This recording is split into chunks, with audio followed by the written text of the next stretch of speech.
let us do this. I want ChatGPT to write an intro for this podcast for me. Wow. Or Craig, are you going to be? Are you going to be? Are you going to be the intro? Are you going to be the ChatGPT for us today? Go ahead, sir. Do the intro for us. I'm going to start in 5, 4, 3, 2, 1. Go! You're supposed to do the intro. That is killing me, man. Like, I couldn't even come up with the intro, but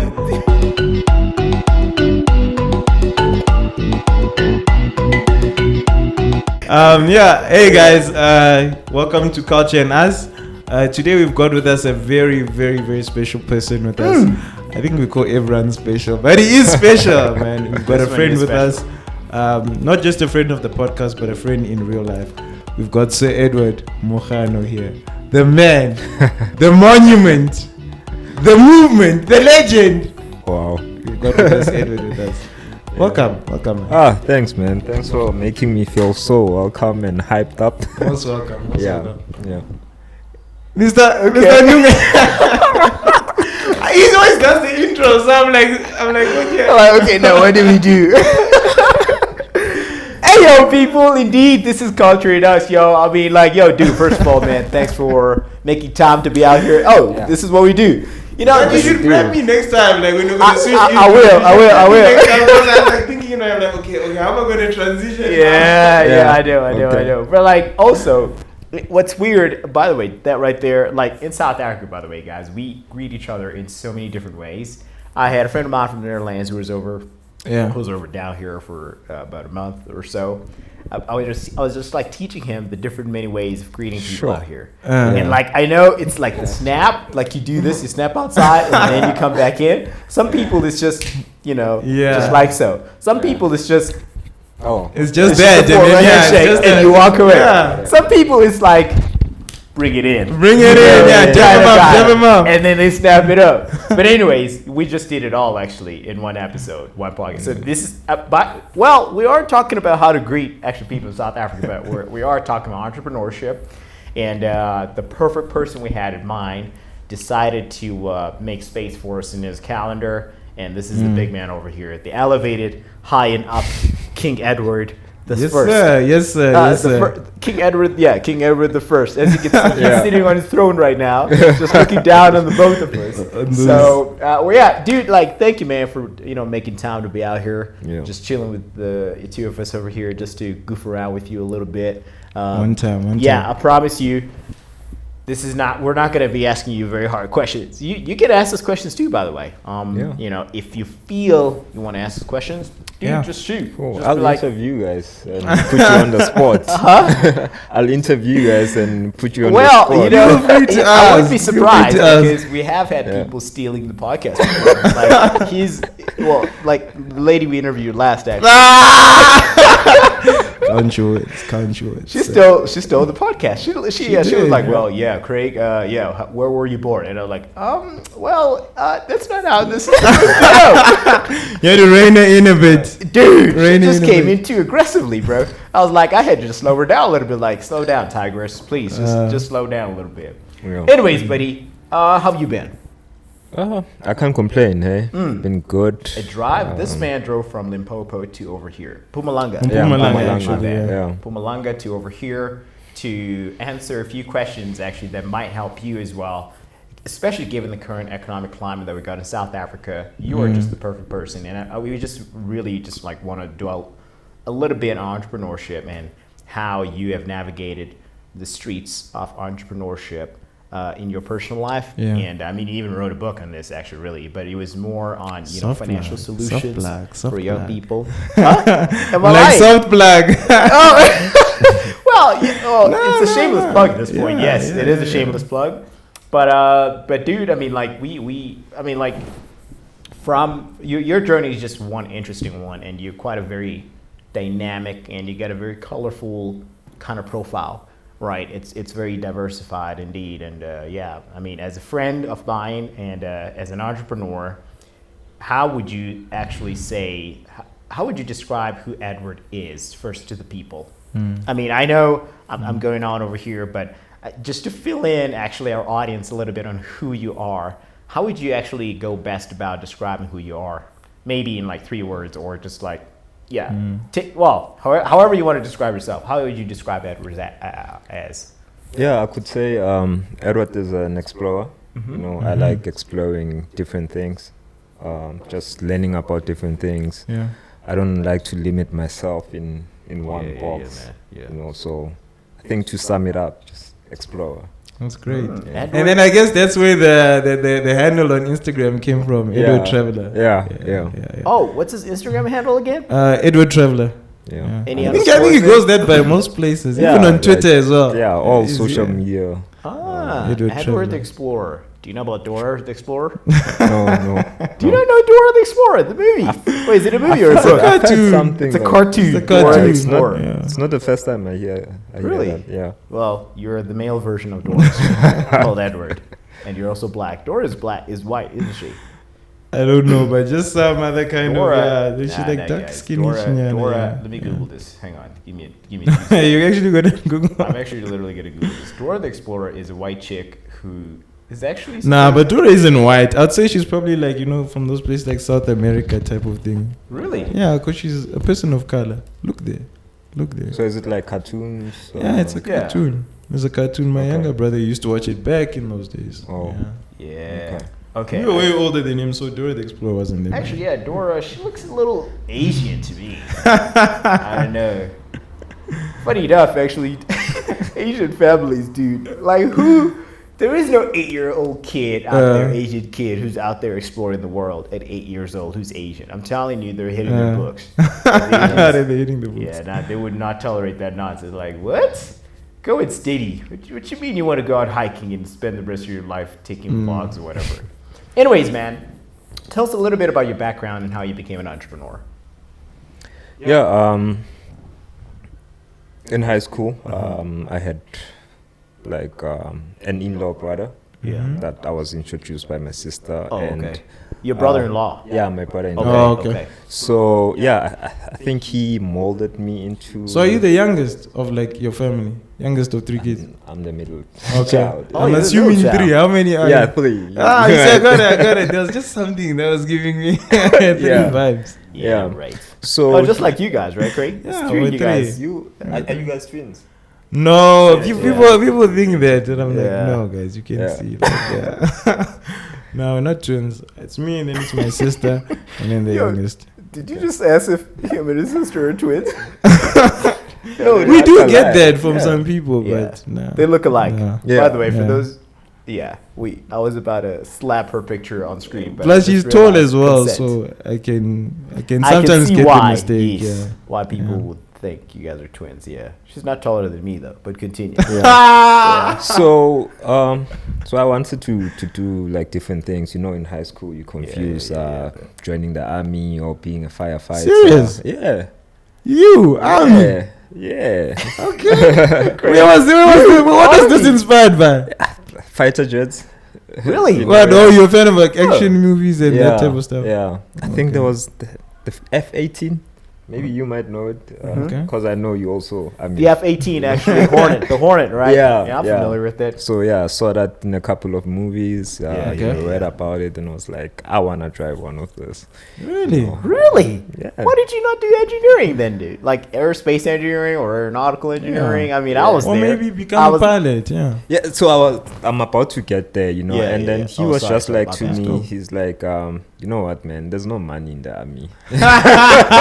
Is this your brother-in-law? Yeah. I think that's how a lot of black families that Yeah, crash yeah. dreams. Like, you be like, Yeah. I want to be an artist. Where are you gonna stay? Where? Exactly. You know, firefighting, or it's like, dude, the stuff you're gonna see there, like it's gonna traumatize you. I see. Right. This So is your brother-in-law. yeah, this is my Was he brother-in-law. ever in the army? Pardon? Your brother-in-law? No, he wasn't. Oh, but he Yeah. heard, like, he heard accounts of people who had been in the army or something? No, I think it's he kind of like research a lot of things. Okay. So he's also an entrepreneur. Ah, I see, I Right, see, I so, see, I see. yeah. I'm with you now.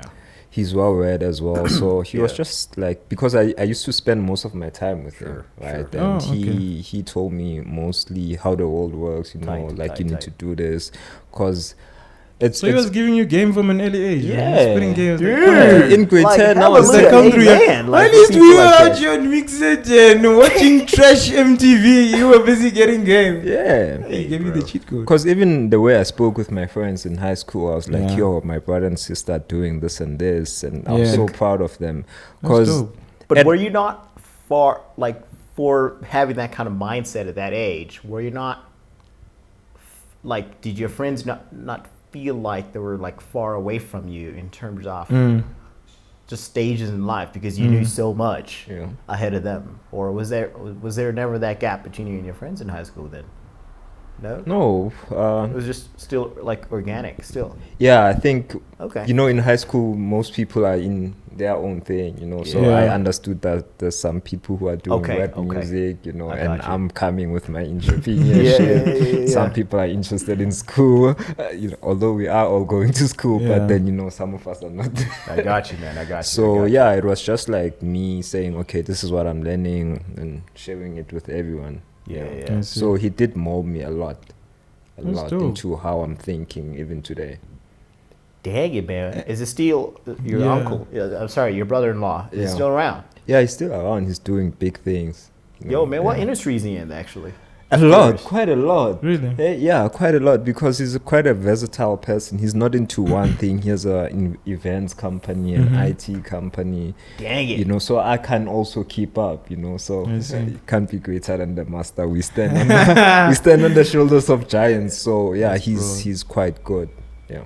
Dang it, man. And so I'm assuming that that's why you also, in your journey, you are now sort of, you know, penetrating different markets at the same time. Yeah. Because you learned that kind of versatility from him, I'm guessing as well. Because you're into website building, Yeah. but like you also offer quite a lot of services actually on your website, Yeah. which you will be. I mean, it's a little classified right now. You'll be launching that, you know, in the next couple of months to come, like officially. But in those works, like, what are you offering services just in one industry as well, or is your website, you know, sort of like, you know, is it offering services across industries? I think for this business, Yeah. it's just developing websites and Yeah. the security side of things and also the digital marketing. So those I are see. three things we're looking at on Okay, that business. Okay. Yeah. No, I see. Tight. Now, I know that's not what we're talking about here today. I just wanted to like touch a little bit on that actually, because I'm just really curious because, you know, it seems like entrepreneurs these days, especially the serial entrepreneurs, they Yeah. seem to be, although serial entrepreneurs tend to be very narrow focused onto like one thing and developing that and scaling it up. Yeah. But then there's like your general entrepreneur, who I guess you could also consider those as serial entrepreneurs, but like who then diversify their portfolios by doing different things in like different industries and things like that. I think that's also much harder to do, honestly, Yeah. than just like focusing on one thing and building that up. Yeah. You know, but so like props to your uncle. I mean, sorry, to your brother-in-law. I just keep. I don't know why I keep just like want to just like refer to the guy as your uncle for some reason. But what do you call him? Do you call what do you call him by? I go by his name. Oh, by his name. Yeah. You just call him by his name. Yeah. Okay. That's how Cool. close you guys are. Tight, man. But when did you actually start getting introduced to him? Like, what grade were you in high school? I think I was in grade 8. Wow. 8th grade. Yeah. That young, dude. Yeah. You were that young and you already knew about entrepreneurship. But were you that person now, like with what he was teaching you, like becoming that person that in high school, you know, like you're hustling, you're selling sweets and that, you know, because we all have had that one person who's the hustler in high school, you know, he sells knickknacks, he sells what. Were you that type of thingy, or were you just No. internalizing what you were saying? Yeah, I and then you were think gonna plan? because I think it only came later in life Okay. on, you know, maybe not the secret, but then the programming that he was also doing. Oh, okay. You know, because like, for example, after school, I took a gap year, and then the first thing that came to mind is like, let me start a business. Wow. But that has been the whole accumulation of those Yes. years and me seeing him what he does. Yes. Yeah. But do you think that helped you? I know I'm segueing a bit because but it is interesting. Yeah, it's it's interesting actually what you're super saying. cool, I'm saying, do you man, think that helped you in terms of having someone who was not only like a mentor, but someone who you're actually seeing do the things that Yeah. he's talking about? Yeah. Do you think that gave you an advantage? Where it's like, you know, for some young people, they might have the desire to have that, but you don't have someone who you know personally Yeah. is actually doing the things. Yeah. Yeah, I think that really helped me a lot, seeing someone actually close, because you could, whenever you stuck, you could ask, Yes. you know, and you know, there's great people in life, there's phenomenal people whereby maybe Yeah. entrepreneurship is just like they just like Just they comes into to it, them, right? yeah. Whereas I consider myself like any South African boy whereby you are influenced by your friends and family, Yes. but then when another party comes and say like, this is how the world works, this is how you do things, and then you are swayed in that I see. direction. Yeah. And even before, like, I forget this, like, Yeah. you mentioned that, okay, there was a time where you took a gap year and then you started business, and then, like, how did that go? Was that your first experience in business? Yeah. And then, like, how did that go? Like, because I always hear from people, like, Yeah. you know, you do many ventures in the Good question. Yeah. before you get to Actually, that point. Yeah, I'd like So, to know like- that too, actually. Yeah. Sure. Yeah, it was. I think it was that business that I started was Yeah. ahead of its time, and yeah, that year I just like did a lot of research, just 1 year, because you know it's something that I didn't know anything about. Yeah. So I took my time. And what was And it then- specifically? Yeah. So in high school, right, you know, like as prefects, we were tasked with like You are different- perfect. You don't strike me as that. Like you don't strike Oh my me. I know he's a very like reserved and like calm guy and like, you know, put together. But you Prefect. don't strike me as prefect. Yeah. You seem like you Guys. don't care too much about that. Like you don't strike me as that. Yeah, man. So like we used to sell at the tuck shop. Okay. Right? Like on rotation. So after school, I thought, you know, how about all schools have something like a McDonald's? You know? After school for free. No, like for example, you have like a franchise, but for schools. Oh, I see. So that's what I wanted to build, right? Okay. As just have something like So wait, you like a put container, Yeah, yeah. you know, and branded so that like it's recognizable. Like Sure. McDonald's. So I went to do the research, you know, the kitchen stuff, you know, the entire year calling suppliers, Serious? you know, hoping I'll get funding. And then, yeah, that's what I did. And after that year, I just decided, look, man, you only have matric. You have to get some sort of qualification. qualification. you Yeah, know. yeah. Yeah. Okay, that's actually pretty cool because I like wow. I mean, like starting at that age, dude. That's a very young age too. I mean, I can't remember. I was a silly kid in 18. I was doing stupid things and stupid stuff. I You was never sold anything at high school, Evie. huh? Didn't you sell anything at high school? Me? Yeah. Nah, dude, I was never but that he guy. He wasn't like that. 'Cause Maybe I Dragon he was Balls very cards or much in something. the books. I was He was well, killing the actually, books. funny He was enough, killing 8th grade, 9th grade, I was not hating the books at all. Okay. I actually almost failed my 9th grade. Honestly. Serious? You, Yeah. Evie. They condoned me, dude. And this one is like a picture of like good grades. You. Yeah, I know. But grade 9 was hard, hey? You Grade reckon? 9. Huh? Grade I 9. reckon. Yeah, I 9th think grade. it's the most, well, not the most, but one of the most challenging grades. Yes. Really? Yeah. 9th grade in South Africa is definitely one of the most challenging grades, and I almost failed it. Funny enough, they condoned. No, sorry, no. Pardon me. I think they condoned me from 8th grade to 9th, Oh. or was it 9th to 10th? I'm not sure which of those 2 years, but I know either one of those. Well, in one of those years, I got condoned. Yeah, and I felt like a misfit really when I got to 10th grade. I think that's why I felt the need to then like perform, and I just ended up just blasting through everybody else and just getting really high bars. Come up, oh baby. The come up. Yeah. 'Cause I felt like The come up. yeah, guys. I promise you, I feel like an Or was it the outsider. warm up? It was like, Yeah, nah, right. I'm giving you guys a head start. I give you guys a head start. You got hit. But yeah, 10th grade, that's where things started looking up for me. But before that, but yeah, I honestly didn't know about entrepreneurship until university. But even then, I would like hear about these dropouts or whatever, like Zuckerberg, Bill Gates, and it was really never in my Yeah. interest to drop out of school because I just always wanted to be university, you know, get a qualification. Actually, fun enough, I want to be a pilot, much like you. Well, you didn't want to be a pilot, but you want to do. You were inspired by airplanes, actually, right, in your upbringing. And for me, they didn't just inspire me. It's stuff that I wanted to work with. Yes. Okay. Growing up, I'm in software now, which is it's not very far, right at the end of the day from aerospace, but at least at the end of the day, it's something within the vicinity. Anyways, let's move on to the next question, man. In your becoming now an entrepreneur, do you feel you had to become one out of choice, or was it a necessity? Did you feel like you were kind of forced by the culture around you? Now, for example, your uncle who molded you, did you feel like you were obligated to just follow on his footsteps because of that, or was it something that you voluntarily went into?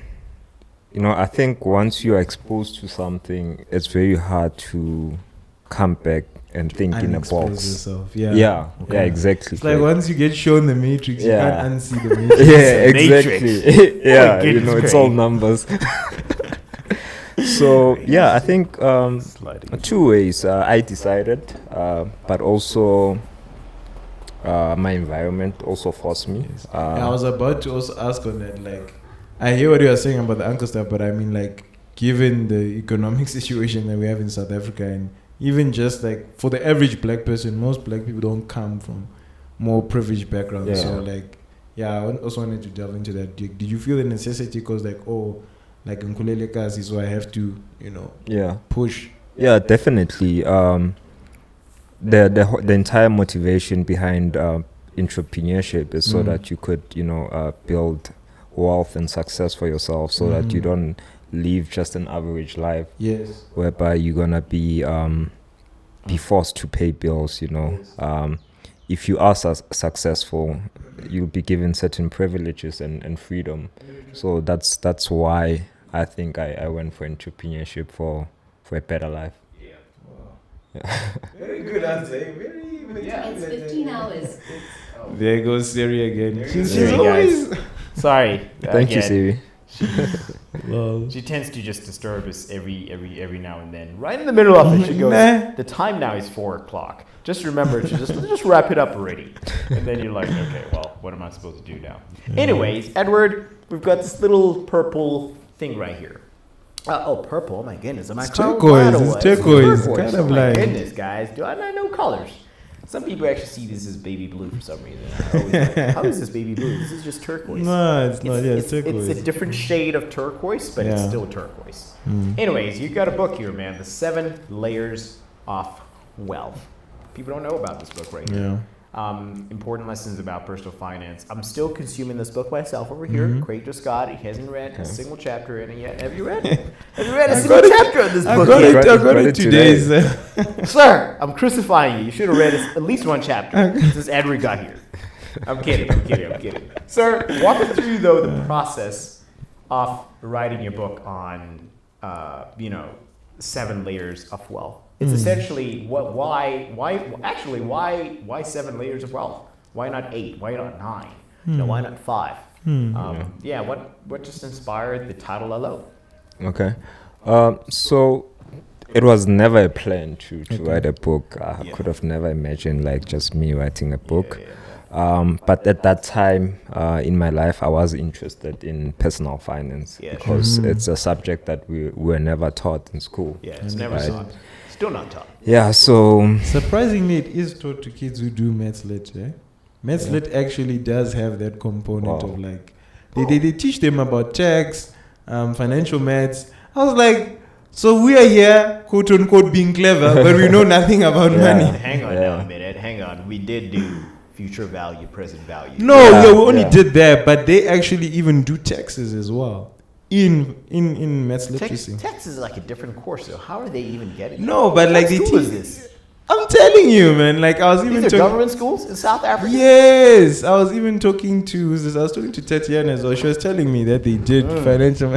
Oh, is that what she said? Okay. Then go ahead. I'm gonna leave you. Okay, Guys, we're talking forgive this man. I'm not even gonna forgive him. You guys forgive him. But anyway, yeah. Go she ahead. was telling me about it. I was like really intrigued. I'm like, guys, so all this time we think we're clever, but we know nothing about the real world. And But Tatiana anyway. said this right about all of this. Interesting. Yeah. Yeah. Look at him. Like when he look through the glasses, he's like, No, I'm just curious, man. I'm just curious. Okay. Went back on what you were saying. Yeah. So as I was saying, I had a plan to like read almost like four or three books a week, just on the subject of Cover to personal cover. finance. Yo, Yeah. that's like some Cover to cover or skimming. Cover to cover. That's insane. Yeah. How did you not die? How did you not die? No, like don't- I'd have a preference, right? Like Yeah, maybe a book that's not more than like 300 pages. Oh, okay. You know, that very I good. can like Strategic. Okay, chunk in finish a up, yeah. quick space of time. I see what you mean, yeah, bro. Around for about 6 months, you know. So as I was consuming this information, it was just sitting there. I was taking notes, and I was like mind blown. I was like, you know, I have to share this with people, at least with someone, you know, because I can't know this alone. Yes. So where the title came from, The 7 Layers of Wealth, as I was busy with a mind map on the title of the book, and also the content of the book, I saw a pattern, like a theme, right? And that's how I came up with the 7 layers of wealth. That Gotcha. okay, yeah, these are the topics that I'm gonna delve into in the book. But I really love the title. I think like when you think the 7 layers, like it gives that thing, you know, when we were at school and we did research, Yeah. like there's a could I say process? Yeah, there's a process they gave us that when you approach research, when you approach doing research, you think of it as an onion. Yeah. So there's a research question that you come up with. After doing the question, then there's other things that you do up until you find the core of what it is you're actually researching. So I like that approach. It makes it like that there is a process. It's not just something that happens overnight or by mistake, but there are principles that you can apply. Exactly. And just to add on that as well, like from the first chapter, like you start with that first layer, the onion, you know, and you get deeper and deeper and deep. That's how I structured the book. Yeah. Awesome. And with the choice of words for using wealth instead of, you know, rich, is that as I was reading as well, like I understood what wealth is compared to what being a rich person is. And what would you know be the difference, sir? Enlighten us. Well, you know, wealth, it's all encompassing. You know, you can be rich with money, but then are you rich in friends, family, you know, health? Okay. You know, so that's what wealth is. That's how I define wealth. Tight. Awesome. And there's a lot of actually of that. I see a lot of those dynamics here. Actually, this man practices what he preaches. That's for sure. Wait, okay. Well, I think that's him. now we've got. This is business people, guys. It's a These are- business yeah. call. So we Bear just- with we us. just- Bear with sorry, us. guys. Bear with We're us. not I think he very might be closing a merger. shocked I think he's closing a that merger. this is the case. Oh my goodness. Sorry, guys. No problem. You want to? Flip. Sorry. You just want to put it on worry silent about real that. quick. Yeah. Okay. Oh, Just, guys, did that break? By the way. Oh my goodness. No, I didn't. Okay. Cool. It was just Then like the that's plastic perfect, that's hitting there. Yeah. But, oh my god, I'm gonna have to. Wow. All right. Well, in any case, sir, what I really am interested in actually is that, by the way, as I was saying, this man does practice what he preaches. He is definitely a human first, people first kind of. He's got a human first, people first kind of mentality, even in his business approach. And one thing I was really interested in, and a chapter that really kind of gets me a little bit kind of on my toes in terms of how I see life right now. It's chapter 6, which is the retirement layer. And right toward the end here, you do mention that, make no mistake, how you live now is definitely going to affect your retirement years, right? And just curious, actually, not just based off of that statement alone, but like just the chapter itself. The retirement layer, do you think it's something that the word retirement just doesn't sit well with me personally? I just personally feel like, we should just like not have to get to that point. But if we have to, it's gotta be a lower number, like 40 or something, not 60. Yeah. 60 is the official retirement age.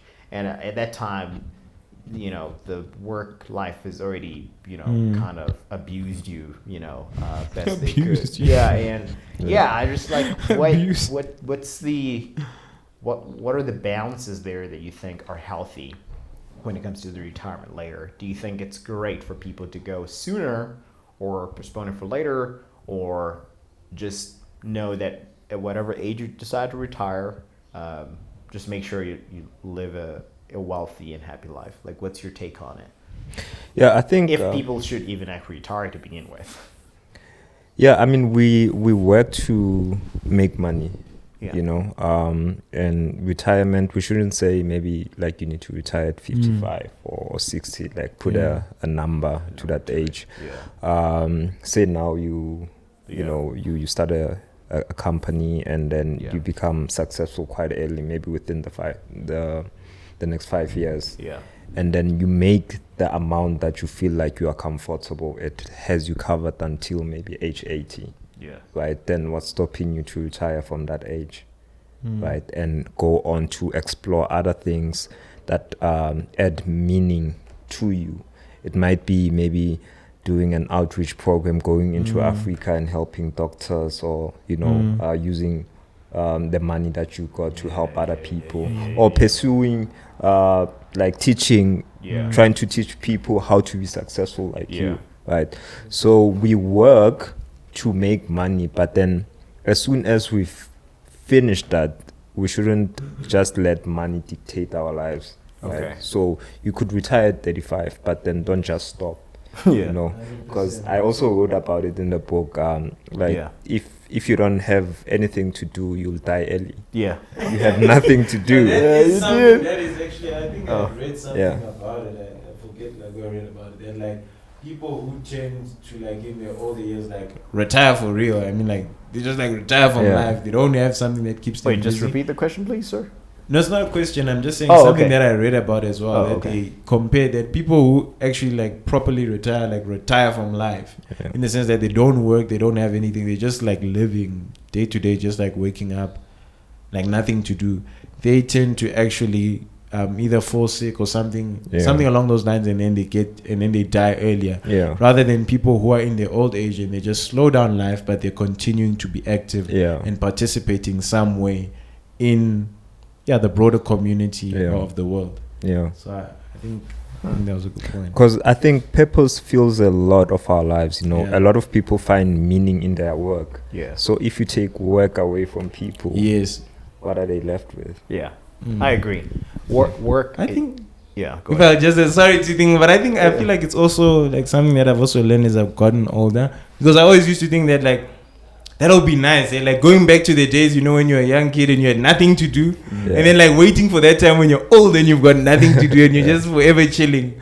But I think as I got older, I got to see that that's actually not life. It's like not advisable. God actually created us for work, and work is a good thing. But it's just as you're saying, finding the work that is meaningful to you and that like makes you come alive and that you're contributing to the world. Because I feel like we all have that thing within us. We may not be Bill Gates, we may not be Mark Zuckerberg, but even if it's that thing of like, I help out in my community every weekend, or I'm looking after so-and-so's children and stuff, so long as I'm an active participant in society, I'm not removing myself from it. No, for sure. I think, retirement is a very tricky one, actually, because I personally don't feel like it's a word that we should be using. Maybe it's just too, because to me it signals a message or screams a message. I've stopped working. Giving up, in a sense. It's like or like I'm quitting the game of work. It's like which it shouldn't be. And actually regarding that, not just only on retirement, but on the other layers that you've mentioned in your book, what key strategies would you possibly outline? And maybe you could just touch on each of the 7 layers actually here, but you can answer it however you want, really. But what key strategies would you say are most important to just like for like young people out there, or even like people in their early 30s, early 40s, for them to consider right now? Is like it's not too late, or stuff that could be implemented across different ages for different generations, essentially. Okay. So I think your 20s, right? Yeah. Like, for example, with me, I experimented a lot Yeah. with my 20s. Like, Yeah. I went into entrepreneurship, I went into corporate, so I have the best of both worlds. Yeah. 100%. If you talk about office politics, I know. You know. If you talk about there. entrepreneurship challenges, You're there. you know, I could, You're have there, a conversation with you. So your 20s, just like experiment, because there's a certain age that you'll get at. For example, let's say age 30, you're starting a family, you have more responsibilities. Yes. There's certain risks that you can't take anymore, you know.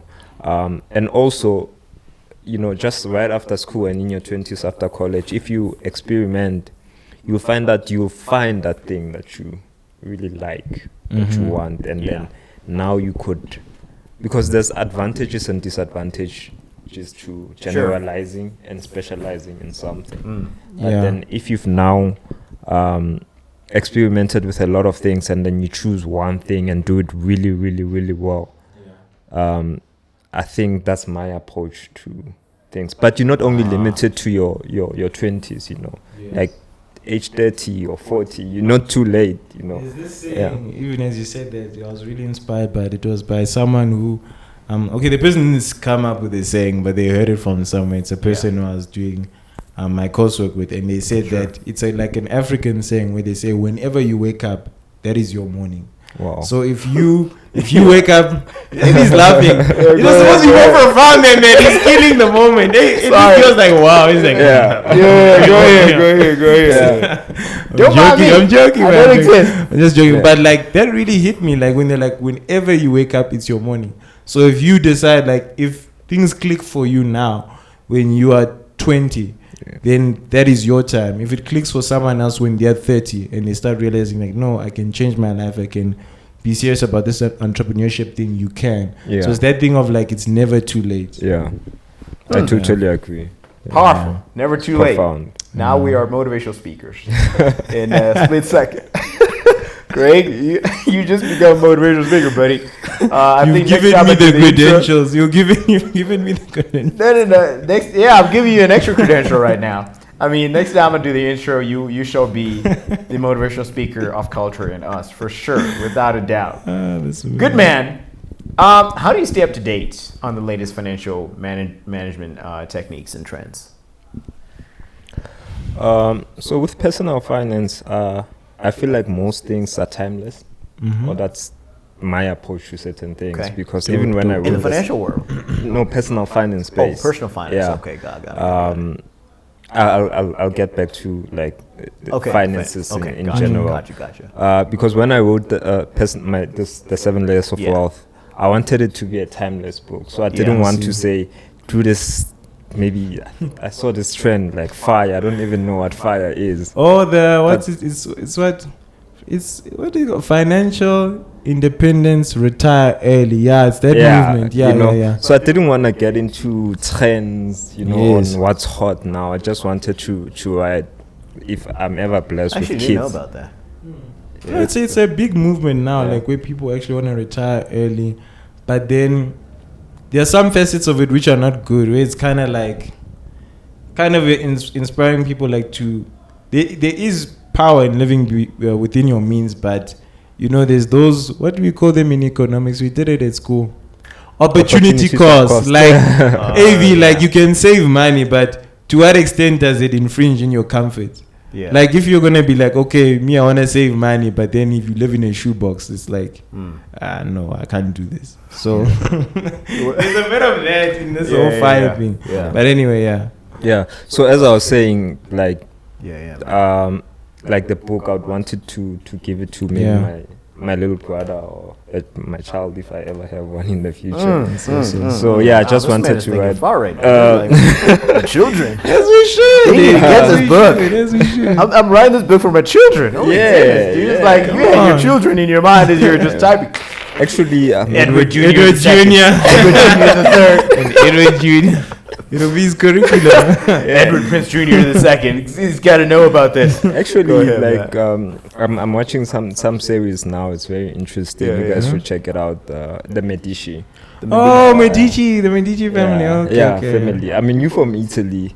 I hope. Yeah. Like there's this place, the Dome. No, I'm familiar with that. They built that, from like their forefathers. Yeah. They finished it.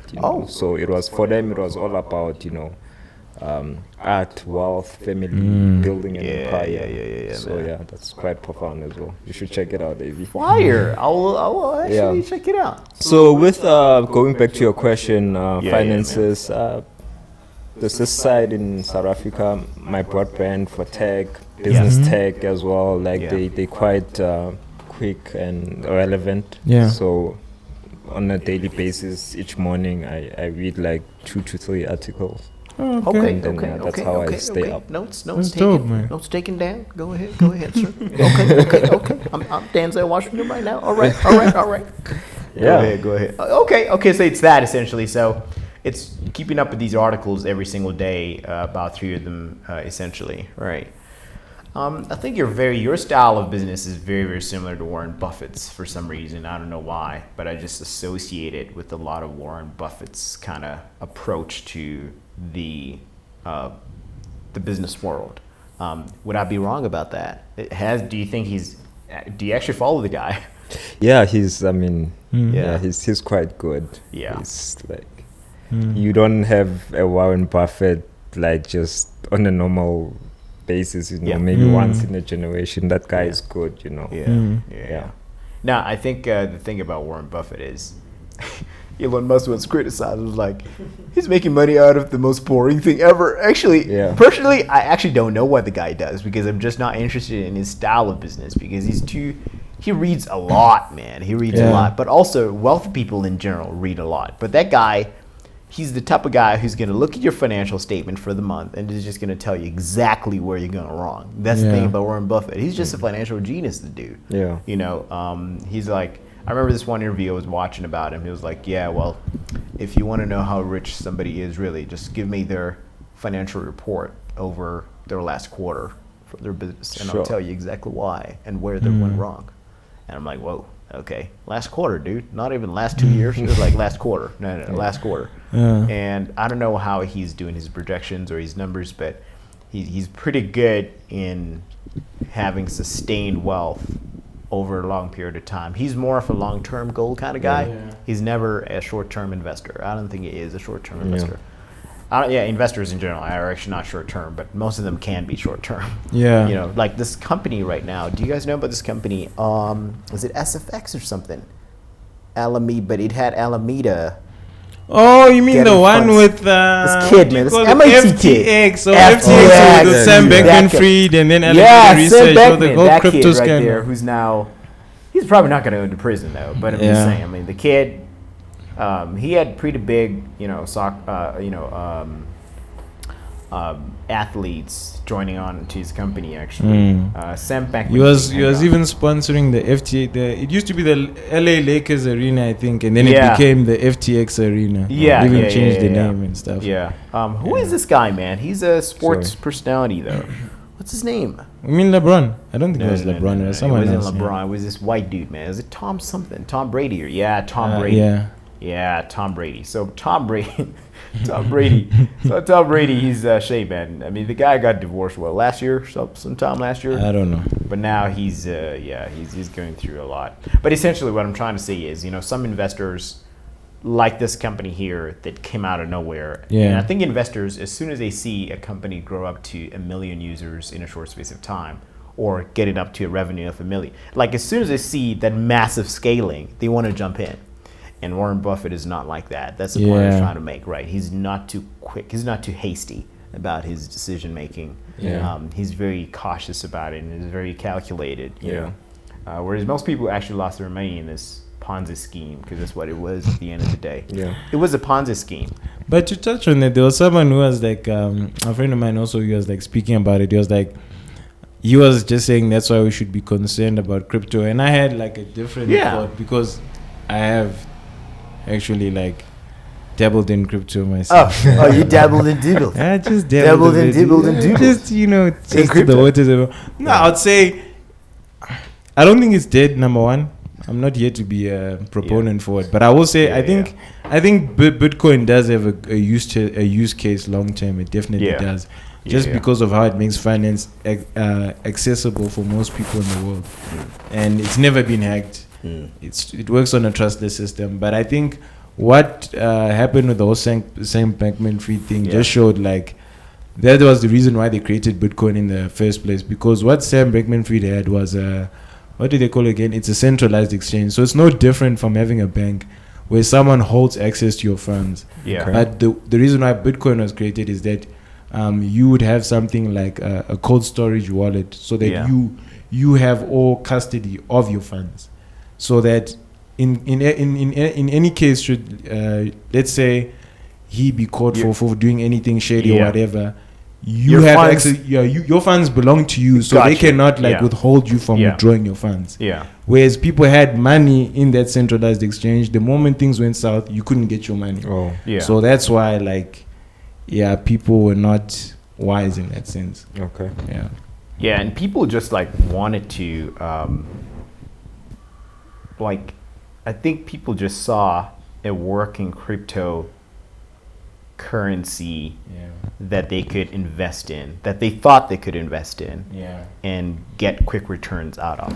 Yes. I think that's why I'm calling this a Ponzi scheme at the end of the day. That's not what it is essentially in its core, but that's literally what it is, because you just tell other people about it, and then other people get. Because essentially now, where is the money? That's the question. Where did the money go? And it was actually found out that where they were, the money they were evaluated to have was not actually money that they had in the bank. No, it so wasn't. Some of it was fabricated. So there were a lot of things that were involved in that scandal. Yeah, a lot of things. It's one of these. Actually, what do you think about cryptocurrency, Ed, in general, as an entrepreneur? I'm very, very curious, actually.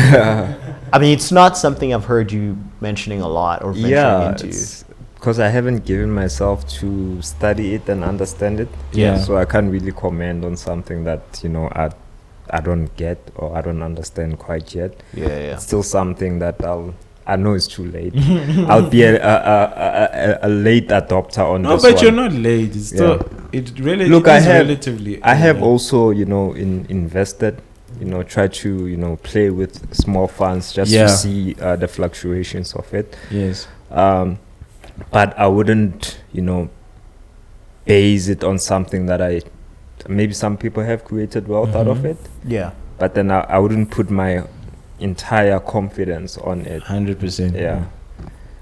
Because I would like to get into things that I understand, and if someone say explain this to me or explain this to a child, I could be this and this and this and this.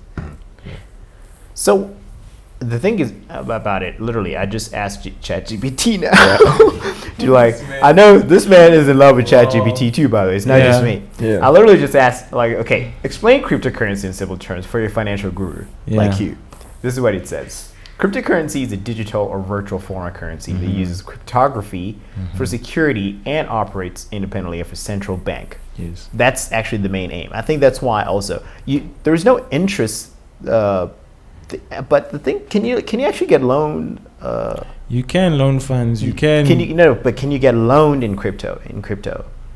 do you mean? In any form of cryptocurrency, can you get loaned from Bitcoin, for example? Can you borrow money in Bitcoin currency and okay, I'm borrowing $50,000. But what I'm asking is, if you were to borrow that from this decentralized hub, would you get it? How are you paying it back? Would you pay it back as 50,000 Bitcoin, or does it gain interest? There are different avenues, but you can use Bitcoin as collateral. There are different avenues that you can use. Yeah. There are many financial services, but I think right now the one that has the most upside for people, especially if you want to look at cryptocurrency as something you want to invest in, that's DeFi. So that's centralized finance, where you can actually give your funds, you put it in a pool, and then you earn interest against that money. So when people want to have access to Bitcoin or any of those other cryptocurrencies and they use that pool, then you are getting paid a percentage fee. You're earning by who? Think of it as you're earning yield from the people who from the platform that's actually like governing that. So they're the ones who dictate how much you're getting back on your loan. Essentially, it's the platform. That yeah. dictates how much Essentially, you're getting. it is the platform. But I think Yeah. what makes it safe is that it's because it's like it says, it's using cryptography. So it's not like there's someone there in the bank like who owns it. Like once you put it on the thing, like it literally it's just an algorithm that's managing everything. Yeah. So that's why like even you, when you send your money and that, like the downside to it is that it's not like how we have banks here today, that if Edward sends money to the wrong person, the bank can reprocess that money. That one, if you send it to the wrong address, the money's gone forever. Because it only like works like that, just like you know, with specific things. But it actually does. Well, I'm not sure if it says exactly what you said there, but it says in simple terms, cryptocurrency allows for secure, fast, low-cost transfers of value anywhere in the world, bypassing traditional financial intermediaries like banks. Cryptocurrency operates on a decentralized network, making it resistant to government interference or manipulation. But here's a kicker. Transactions are recorded on a decentralized public ledger called blockchain. Yes. This is the weird bit now for me, that honestly, I'm reading this and I'm like, I still don't understand what the freak this thing is, dude. Like, what the heck, dude? Like, how does it even work? Because, like, I don't trust it. No, I'm a like, tech nerd for days. But if you're going to invest anything in this, man, like, jump in. I think, look at it this way, right? With technology, we always inventing new ways of doing things. Yes. And to my little understanding, what I'm trying to get at with crypto, or what they're trying to do, is that, for example, if you're in the US right now, and I'm sending you money from SA, there's so many, you know, hurdles, you know, and then I'll have to pay different fees. Right. Insane amount of fees. Whereas if, you know, you're using crypto, you know, you bypassing the banks and, you know, all the bureaucracy. Look at it like WhatsApp, how WhatsApp came about. You know, you couldn't just call someone in the US, you'd pay tons of money. Right. I remember. But then now you could just call someone, you know, from anywhere. Video call on top of that. So that's what they essentially trying to do with money as well. And I'd understand that they would get a lot of backlash or resistance because now you're taking the banks. You're taking the power away from everyone who used to benefit from those transactions. It's a little interesting, even though we're not talking about that right now. But it's a very interesting topic that I just wanted your thoughts on it as an entrepreneur and how you see it. So you've not used it, essentially, is what you're saying in a nutshell. I have used it. I have. I don't like in your business transit. No. Okay, cool. But like on a personal basis, I got you. But like, actually, as an entrepreneur, what's been your biggest challenge, and how did you overcome that, essentially? I think my biggest challenge is... We're in Midland, by the way, guys. So if you're picking up that raving going on down there, there's somebody like aggressively just trying to call attention to himself. Goodness, just raving their car like nobody's business. Like, just know your limits, my guy. Like, relax. Anyways, go ahead, Ed. Yeah, as I was saying, my biggest challenge or maybe weakness is not having the discipline to focus on just one thing. Before I could move on to another thing. But then that was part of the experiment in my 20s to just try whatever that I'm interested in. And how I've overcome that, you know, going into, you know, I'm turning 30 next year. Tight. So, like, just to do something really well. And, like, don't be distracted. Just have, like, laser focus. And like, before I could start another business, I have to first make sure that this business is achieve successful. excellence in what you're doing first. Okay. I think you got. I think that leads me Jump to in. ask another question that one of excellence. Then, how do you specifically feel like about? You know, we always get the term of like black excellence, support black business, and I'm not against that. I am black. But like. But for you, like, how do you feel about that? Do you support people because the product and the idea that they have is good and is reliable and you've experienced that and you've had a positive experience with it? Or are you just supporting people because they're black like you? Because I feel like... because I feel like we've had that issue. Like, we've had that issue. We've spoken to some friends and some people, like, you know, who have interacted with people who have either like worked for those type of companies or either interacted with some people who offer services and happen to be black but haven't had a positive experience with them. Yeah. So for you, how do you feel about that thing? Do you think like black excellence is a thing that we must just support because, you know, someone is black, or should we actually rather champion people doing good work and then supporting that good work? Yeah. Whether Totally. whether or not they're black. Yes. Okay. Yeah. Yeah, I mean, I've been influenced by Steve Jobs a lot. So Yes, you have. like indeed. for me, your product has to be cool. It has to Clearly, be you've been really, influenced really by cool Steve Jobs. for me. Yeah. I mean, I'm looking You over know, there. So like go whether ahead. you're black or white, Yeah. if something that you're producing is cool and Yes. you know it inspires me, it just brings up something in me, then I'll definitely buy from you. Whether you know Hispanic or Chinese. Chinese or Hispanic. Yeah. Go ahead. See. Yeah. So that's my take on that.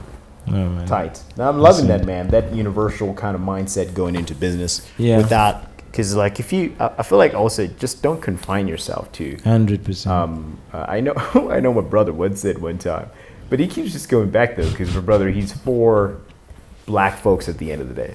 You know, there's times it's like I'm not working with black people anymore. Yeah. Goodness, our people just suck, man. How come they get this is poor service delivery, man? Like, what?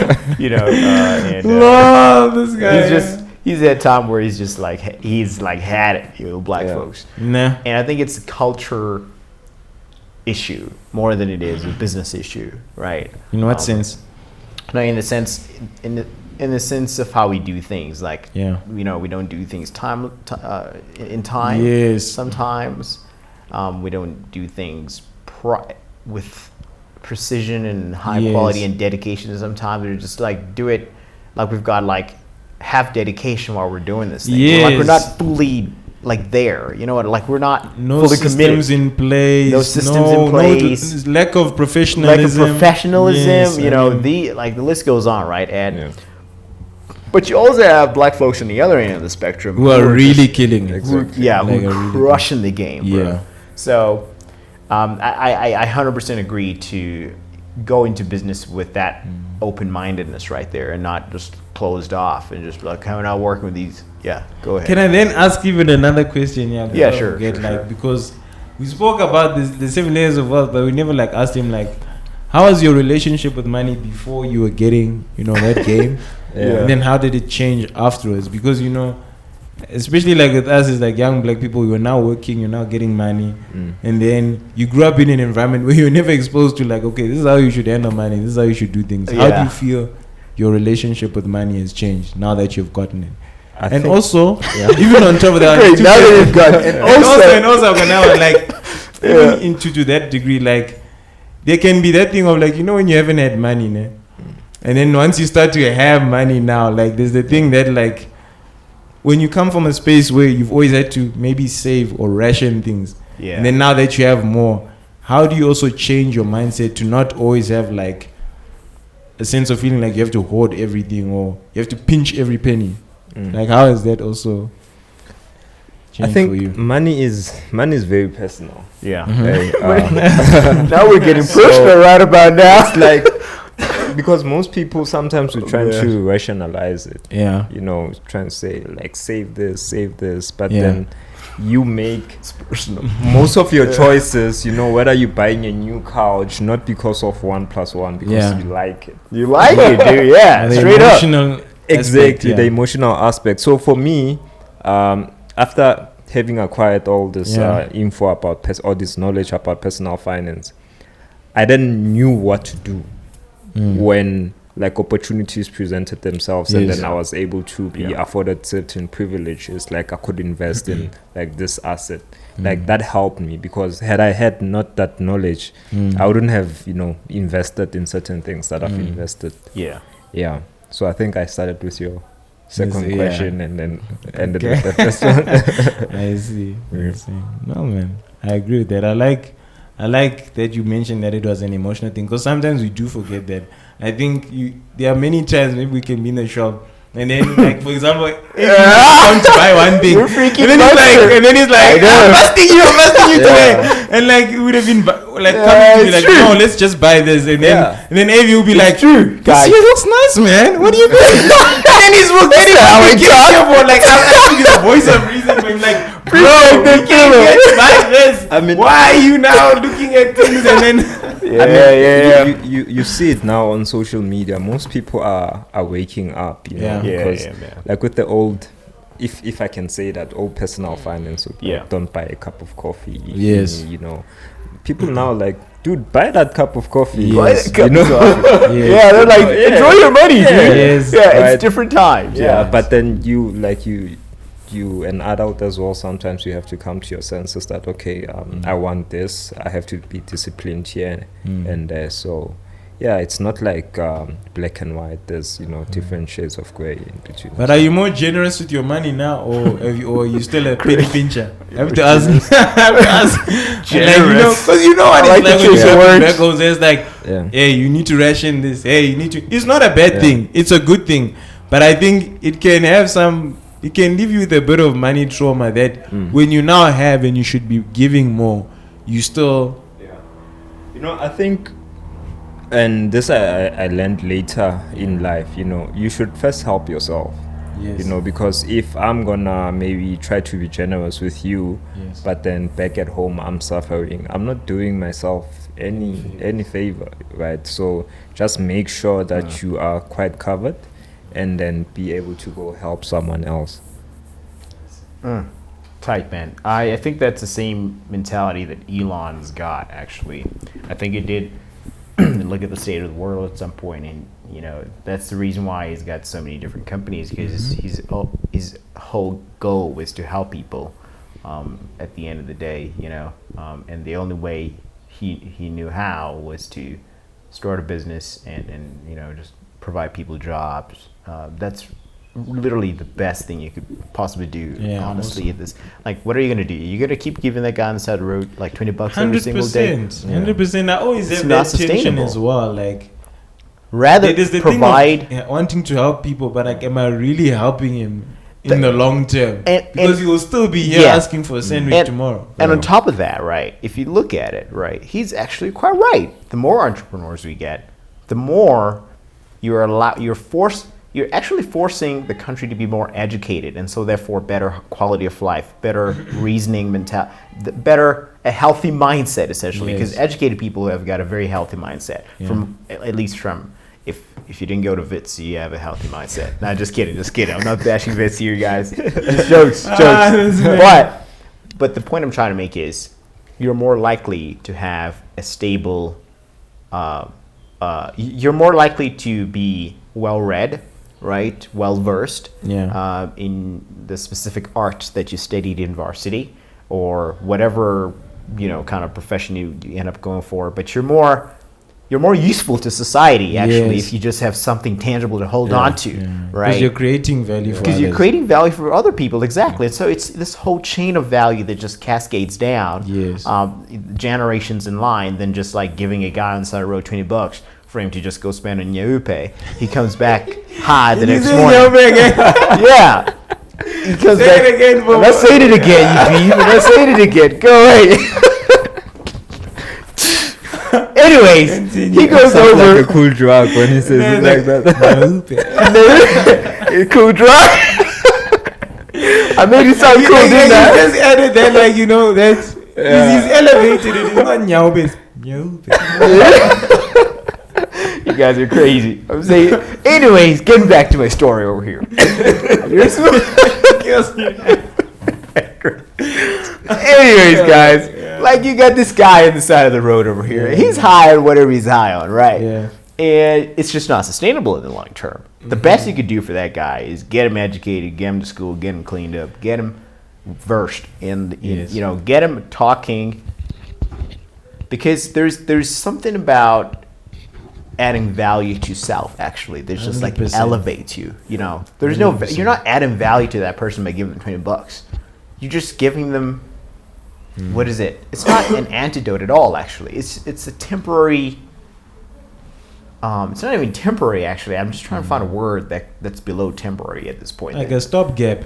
I don't like a Yeah, stopgap, it's not even a stopgap, really. A stopgap is at least holds. it's a stopper at the end of the day. You know, it prevents stuff from going through. This one is because literally you're actually worsening the situation. Because I remember one person once said to me, if somebody asks you for money at church, even they're like, if somebody asks you for money, just give it to him. It doesn't matter.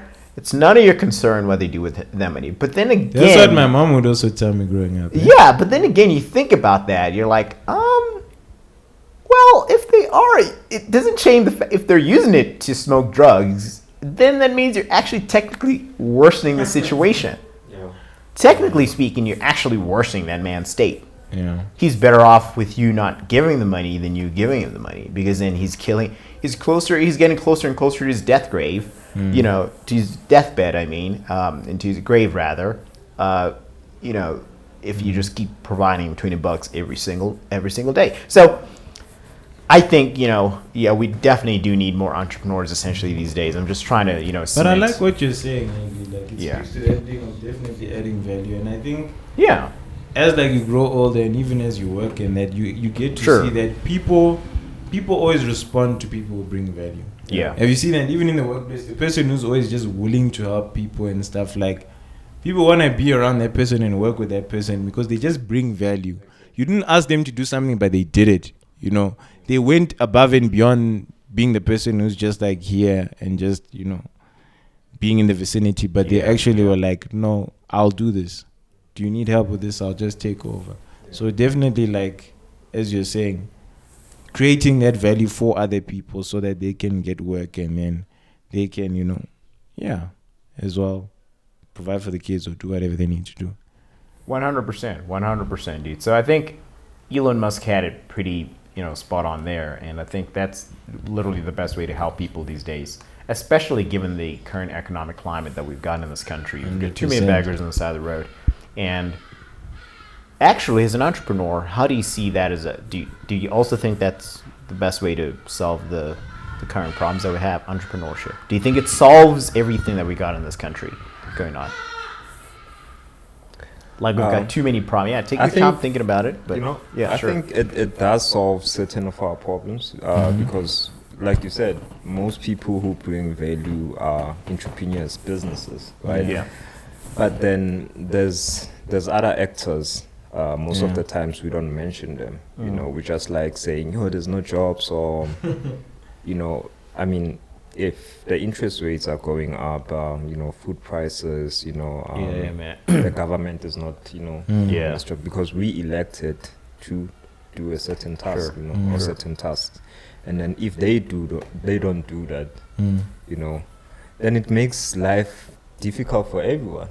Even those who are supposed to be entrepreneurs, they can't have that luxury as well, you know, because I mean, in this country alone, I think it's easy maybe to start something while you're still in college because most of your friends still have free time. Yeah. But then as soon as you finish college and maybe you incorporate and maybe you want to start a startup, I'm telling you for a fact, most of the time in SA, like your friend is like, yo, I'm busy with work. I'm working. I want something stable. You know. Yeah. So you're saying like the environment in a way is not conducive to the same business we're crying to have. Like the same thing we're saying, no, people create businesses, create jobs for others, but the environment itself is not conducive for someone to do that. I mean, look at most small businesses right now, right? Like during COVID.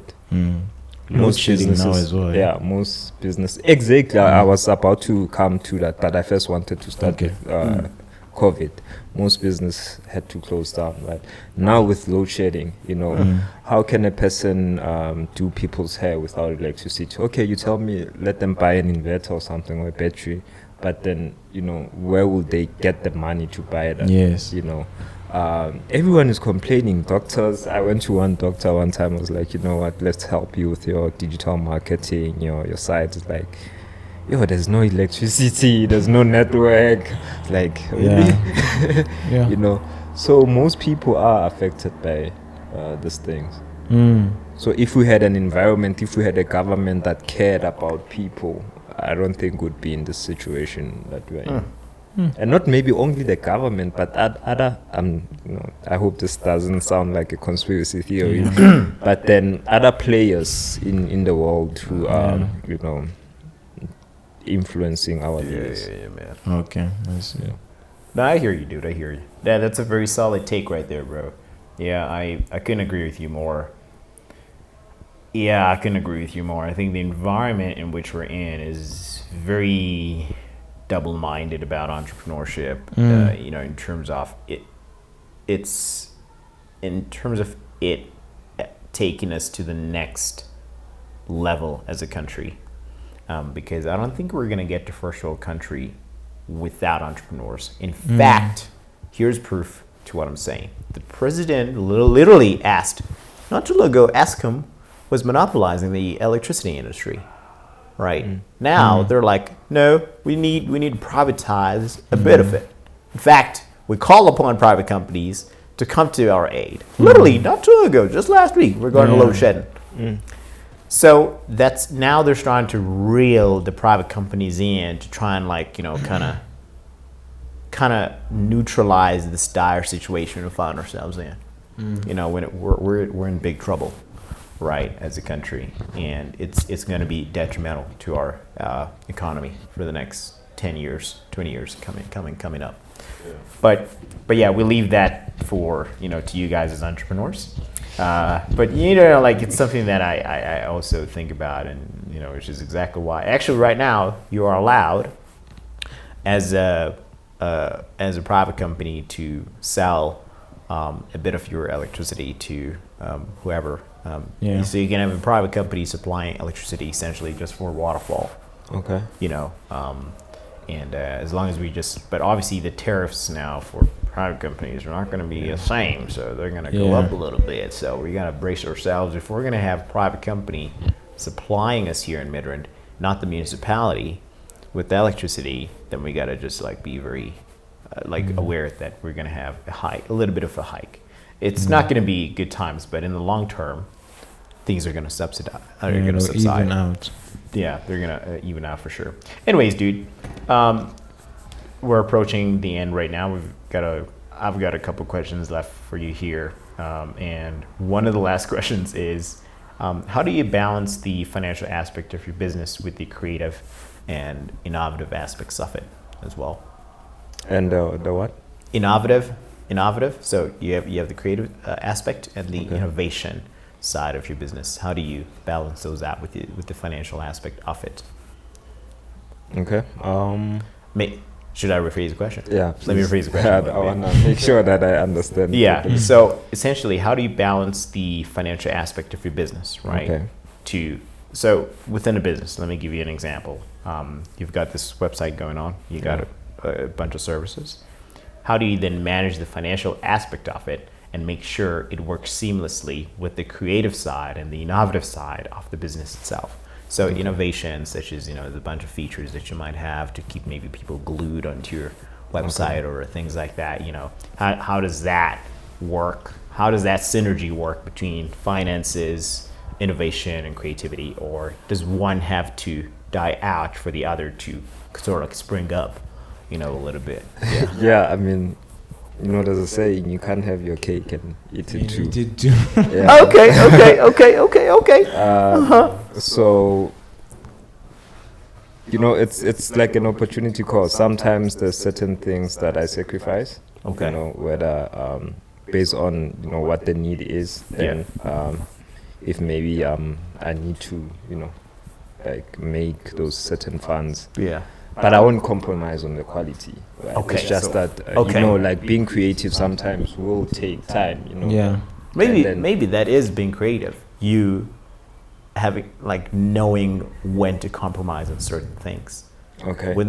I think I'd regard that as creativity. If you can make money in seasons that are dry, not only are you genius and innovative, but you're also creative in the sense that you know which aspects of your business to tweak so that you can get or meet those financial targets. Yeah. At the end of the day. Yeah, but go ahead in any case though. Yeah, and to what you're saying, I remember this this other senior of mine once told me that, like, you're in business to make money. Mm. And that's just the But- rule for business. Yeah, you're there to make money. Just don't forget you that know, golden rule. You're not an MPO or non-profit organization. You're not. Yeah. Yeah, exactly. yeah. So Yeah. I think that's the first thing. You need to make money, but then also make sure that you produce quality work. So what I try to do, AV, is like Yeah. divide my time for Yeah. like looking at the finances for the business, Yeah. and also like blocking out some time to do the actual development. Right, Work. and Alright, putting alright. some timelines, because Yeah. sometimes you could get too carried away with the designing, Yeah. or maybe too carried away with admin. Like we work Yeah. from home, whereas you're supposed to be out there, knocking on doors. Yeah. Yeah. Okay. It's a very interesting take. I think most people, I know I quote a lot of Elon Musk because I secretly support the guy. Follower. Yeah, I'm We a don't secret know. follower of Musk.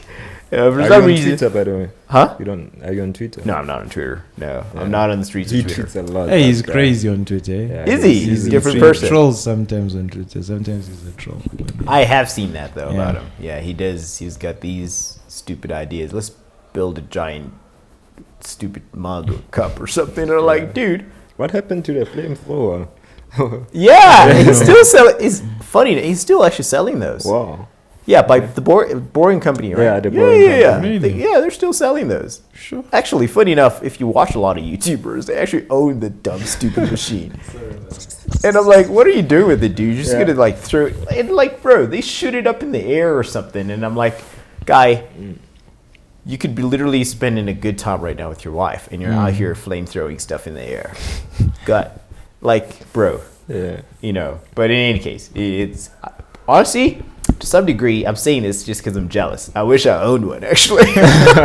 Just burn you guys up. Whenever I you mean, come. it's not a surprise. You're a YouTuber.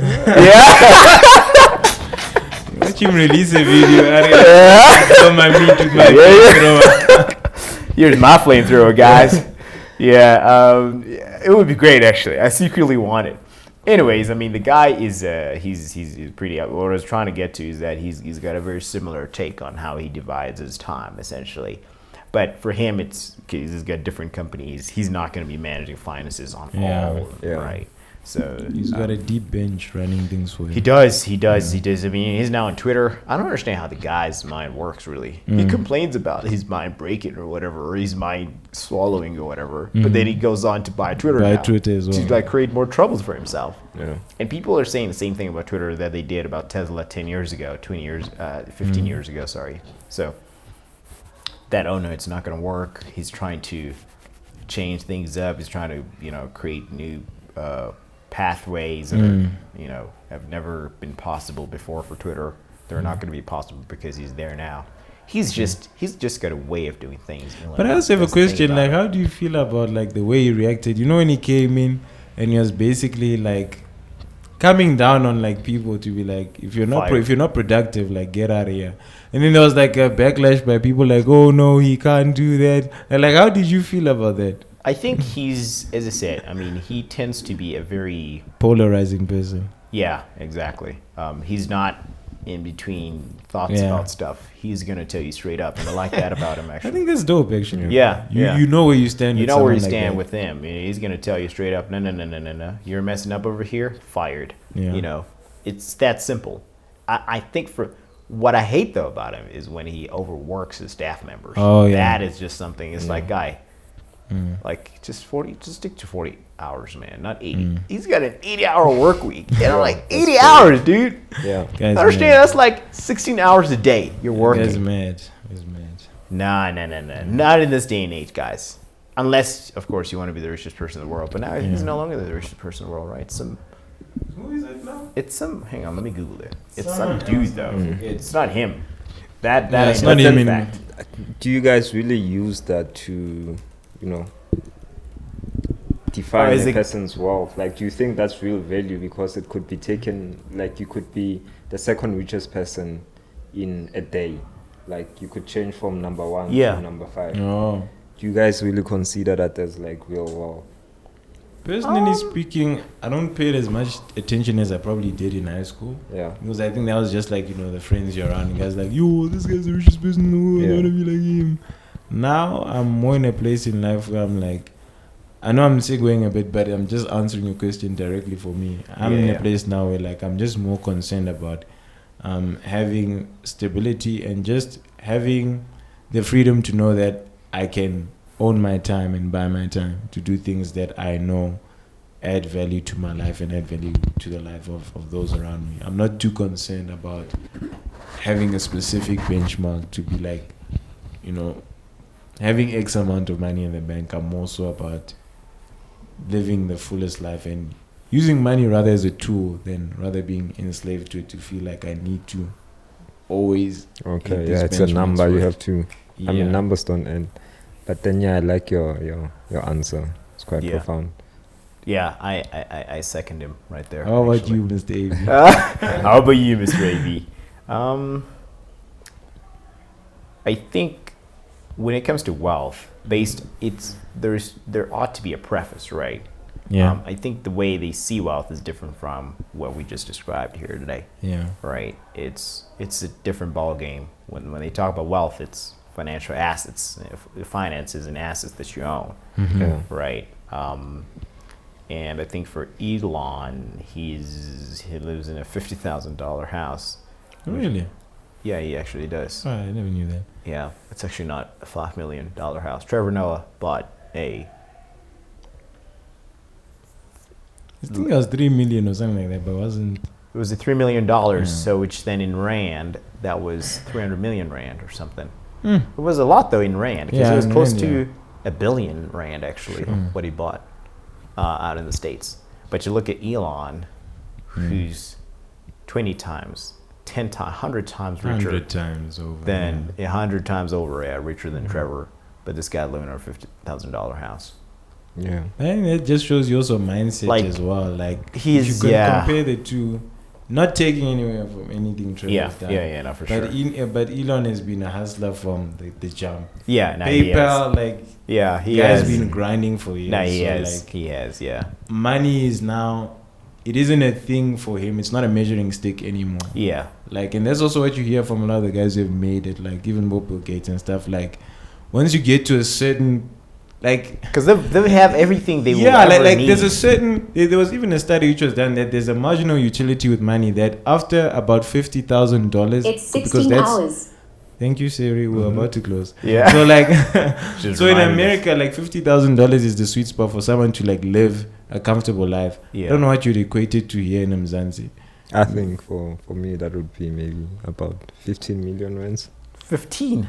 Yeah. No, but I'm saying like 50. like if you could, we're not gonna try to take the direct amount because that's obviously a super rich person. Yeah. But here, a comfortable level would be like what? Oh, to live a comfortable life. Yeah, like let's say With everything you'll ever need. no, not everything you've ever lived, but it's just like you are not a wealthy person, but you can afford the general necessities of life and be comfortable. Okay. Per annum, For an average family, let's say for an per average annum, family. that family needs to be making at least total revenue out of that family. Mom and dad should be comfortably. I would say at least you need to. Don't say more than a meter.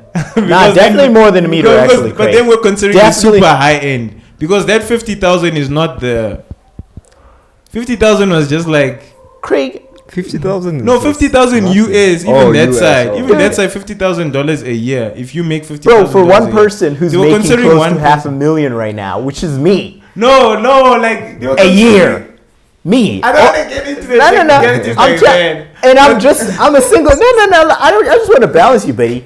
Like you have. Remember, I said from a standpoint of like your average family, mom and dad, kids. Okay, let's say 1.5. We're not considering the upper end. Let's say 2. Let's not consider the upper end. Can we just say 2? Let's not consider. You won't meet me. Okay. Because even $50,000 a year is not. It's not a lot for one person in USA. It's just enough for you to be like, okay, you live a comfortable life. When I mean comfortable, I'm not talking about everything you'd ever want. Okay. But just talking like you can pay the bills. You can pay the bills. Just to like, get by. Dude. You're not going on holidays every year. you can pay the bills. Maybe you go on holiday once. Anyway, we don't want to turn that too much. Yeah. But anyway, what the study was just showing is that the marginal utility for money was like around 50,000. So when someone was making even 10,000 or 5,000 more than that, or making anything above that, it didn't make any difference in terms of their happiness on quotient. their lifestyle. Yeah. You see, quotient. Yeah. so it's just that thing of like when you see the richer guys like Bill Gates or even Elon Musk. That's why Elon can stay in a $50,000 because it's like a $50,000 doesn't make me any happier than a 5 million. Really. Yes. You know, I had a weird dream about him once. I dreamt. You dreamt about You're a real Elon Musk. follower. Hey, you dreamt about him. I dreamt of And I'm being. sure you'll meet him. Everything is. I literally dreamt of this guy, guys. I don't know why I still remember the dream, but I remember I barely remember most of my dreams, but I remember being in this like rundown house, and that was Elon Musk's house, and he was just walking me through it essentially, like every single room that was kind of like broken down or whatever. But like the kitchen was like static though, like the kitchen was like That's crazy. like super clean. The kitchen was probably the only part there that was like properly crazy, man. lit and like properly beautiful. Yeah, it's crazy actually, because then like dreams are very weird. I don't know why I had Elon Musk in my dream. Maybe I had watched too much of his content that day, and then like, I just like dreamt about him weirdly enough. But in any case, guys, to wrap this up, man, Ed, how do you approach risk taking in your business and financial planning? Risk, essentially, anything associated with risk. How do you approach that? Especially when it comes to financial planning. So they say most beginners look at the reward instead of the risk. Yeah. So, I mean, I look at a lot of things, right? You know, being an adult, staying alone. You have to make sure that bills are paid. That's the first thing. Otherwise, you'll be out on the streets. Exactly, you know, and I'll be that bag, and Avi will be like, "Nah, you smoke drugs." Avi will pass you up, but then he's just like, "Look, I'm And just it gonna pay doesn't rent. matter. Business struggling. Guys, no, man. Hey, man, you got feel it now. Go ahead. Yeah, so like before I risk stuff, I look at like my personal well-being. And then if I see like this is like just too much, then I don't go ahead. But then also I don't think I'm a risk averse person. I take a lot of risks. With intuition that this might work out. Okay, so it's a calculated risk essentially to some degree. But also maybe like not maybe for someone who went to school and does all this type of different thinking, but then it's also like how, and I don't advise anyone for this, like, but how I feel like to say like I truly know like this might work, and then if I don't do it I might regret it. Say I'm 80 years old and like not wanting to miss the opportunity. I didn't take that risk, and I never know what could have happened. Okay. Interesting, man. I'm actually like similar to you. I like taking calculated risks, man. I never take I never do anything that I know is gonna make me either it's going to put me out on the streets at the end of the day, or is just going to liquidate me completely. You know, if it's going to liquidate you, then you got to, cap what percentage of that is going to hurt you, and what percentage of that can you handle? Right? If 2% of liquidation is something that you're looking to get, you're like, okay, well, I can handle that. Go for it. With tolerance. Huh? Like, what's your risk tolerance? Yeah, exactly. It's tolerance at the end of the day. It's your threshold, right? Your limit. You got to know where your limit is. I know where my limit is. I know where my limit is, but you want to jump in? So Greg? for you, is it a thing that like you do have that balance? Because sometimes what happens is you can have like analysis paralysis where you never make the jump. And then you just you just know a lot about financial things, but you never make the jump.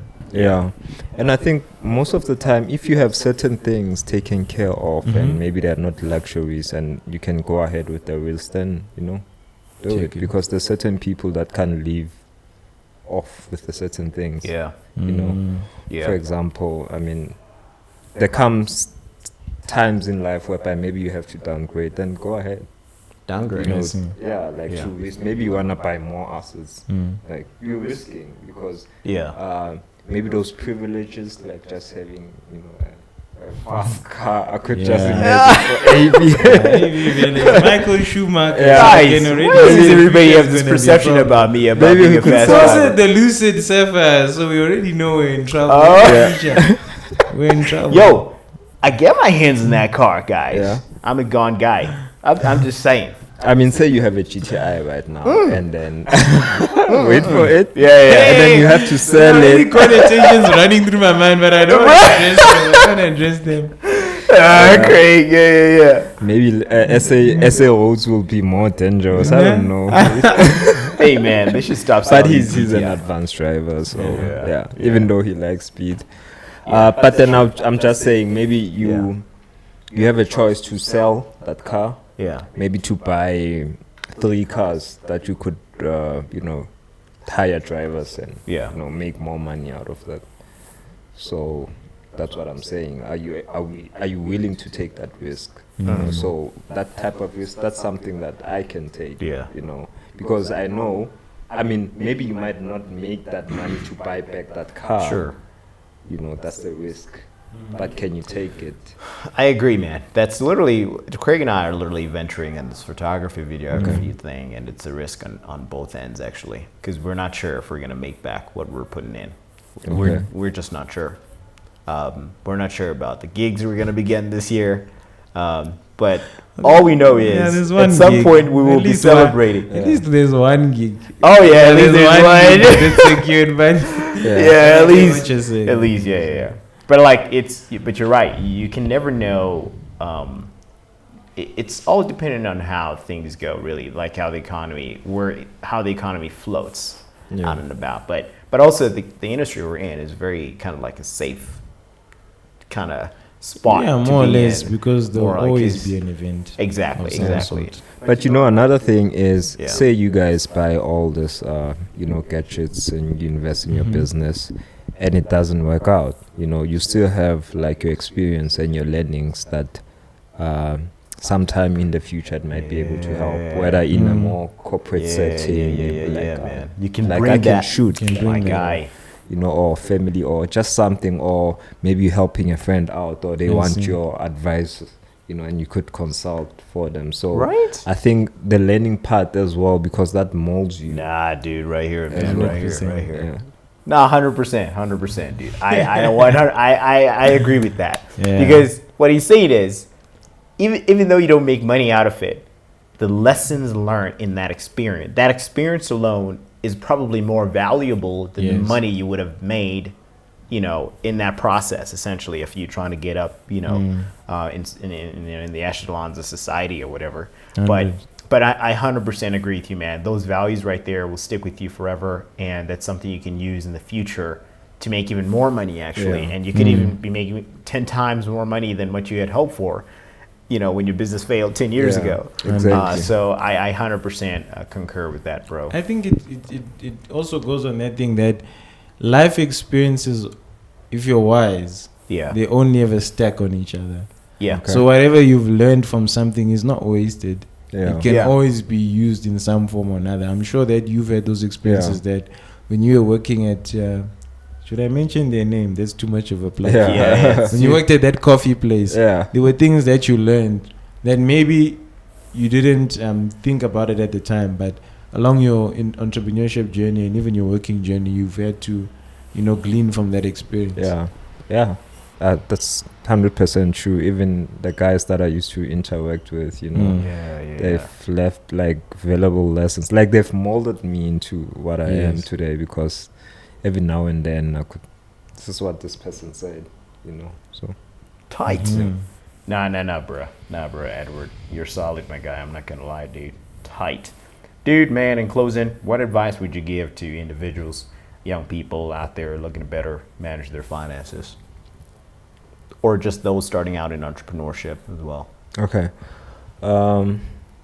and this is for people, especially in SA, you know, Yeah. because like just on personal finance, Yeah. like you can go out there on YouTube and like you read, take all that information, and then you wanna implement.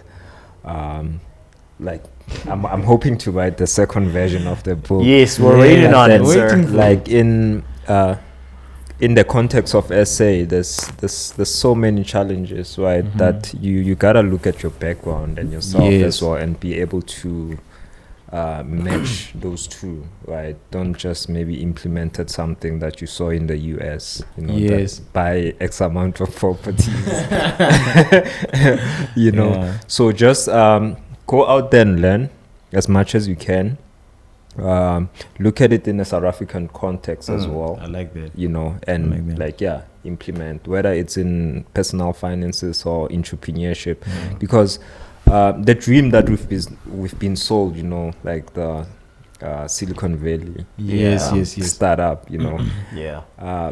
you know, you'd wanna do that in SA as well, but then you're gonna meet different challenges Yes, Yeah. 100%. from that, you know. So like just try to look at where you're at and execute. Just experiment with a lot of things. I think it was Mark Zuckerberg, you know, fail fast. Yeah, actually, Yeah. fail fast. Yeah. Get it out there in the market as soon as possible, which is why I applaud you, actually, and I commend you for just like privately launching your company so far. Yeah. Like that website right there, because that's a fail fast method right there, Yeah. actually. Yeah. Yeah. So I commend you for that, bro.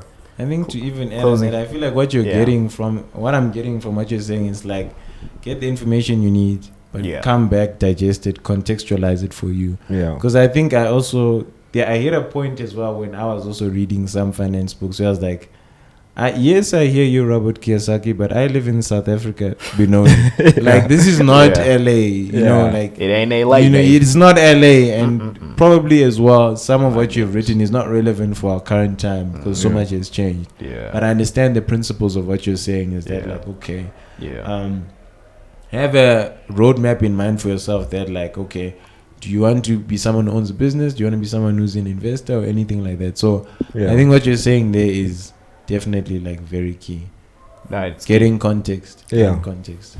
Yeah, and 100%, bro, 100%. And just from my end, I think closing remark. Do you have any closing remarks, by the way, Craig? Or remarks. just no? He's got Oh yeah, I did. And then I'll follow over. Okay, that. okay. You can say what you know. Oh hail, hi, King Edward, elevated as you are, up and above everybody else in the room. Oh man, thank you so much, man, for your time out here. I truly appreciate it, man. This is like valuable content out there. I mean, and I think this is like short.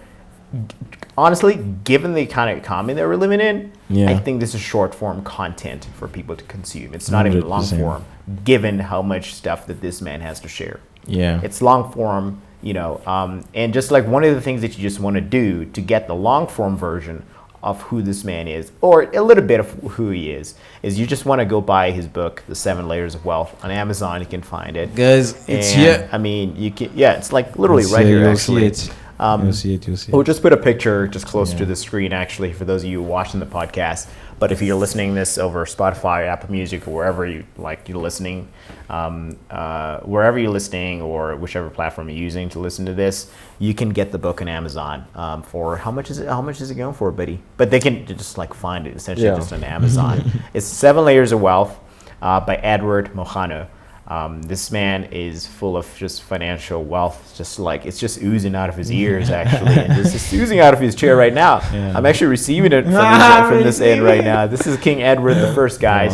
Yeah, just appreciate you having you out here, man, and just making time I think for it us. came honestly. to me now. Now I remember what I said. For me, I just wanted to say like one thing that I've really appreciated like Yeah. from Edward is just I like his go and do it attitude. Yeah, Like you know, This man is just you know, Nike, there's like dude. those Just times do you it. can sit with friends and then you have a discussion, yeah. and then Edward will come back and like next week and he's like, yeah, I've did done that it. thing. I did that thing. Like Yeah, that's so the I thing. like that He he executes, bro. He doesn't leave too much time between thinking and executing. Yeah, he does. And I think yeah. that's one thing I've learned. I from agree. him, and I agree. yeah, I'm gonna Yeah. Quick read here. observation, actually. There, I agree. Yeah, man. So I'm gonna read more here. see what's going on here, and I also hope to do the same. But Yeah. man. And I mean, it's been good. It's been a having you great, here today. yeah. thanks, It's been a guys. very informative session, honestly, and we're just waiting for the second edition, to be honest. Yeah. Of the book. Whenever you get time, because you're a busy bee, you're a busy man, and you just made time, man, out of your schedule over here. Guys. For me as well. Thanks, guys, for like just inviting me on your show. Hey, bro. Really appreciate it. Feel Anytime. honored. Anytime. You know, and it was fun chatting to you guys. Always is AV. Nyaupe. You big drive, okay? That's what it is. You guys, So, unbelievable. So Just unbelievable. With you guys, really appreciate it. Yeah. No, man. Thank you so much, Ad. As you guys know, this is your flagship podcast, Culture and Us. You can find us on Spotify, Apple Music. We're pretty much everywhere. Google Play. We're on YouTube. Sorry, it's Google Podcasts, is it not? Yeah, Google Podcasts, Spotify, and Apple Podcasts. Apple Podcasts. So we're pretty much. Well, I said Apple Music over here. So you see, that's how you know. I know you. Oh my goodness! And I'm an Apple user, and I'm out here not knowing these services that Apple puts out there. But I'm not an Apple ambassador, guys. Anyways, that's where you're gonna find it. Find us on Instagram, by the way. Let us know what kind of more topics or episode you guys would like to see. Hit us up on the gram. Let us know. Those kind of topics, and we'll look into them, and we'll see if we can bring those into fruition. Till next time, you guys take care.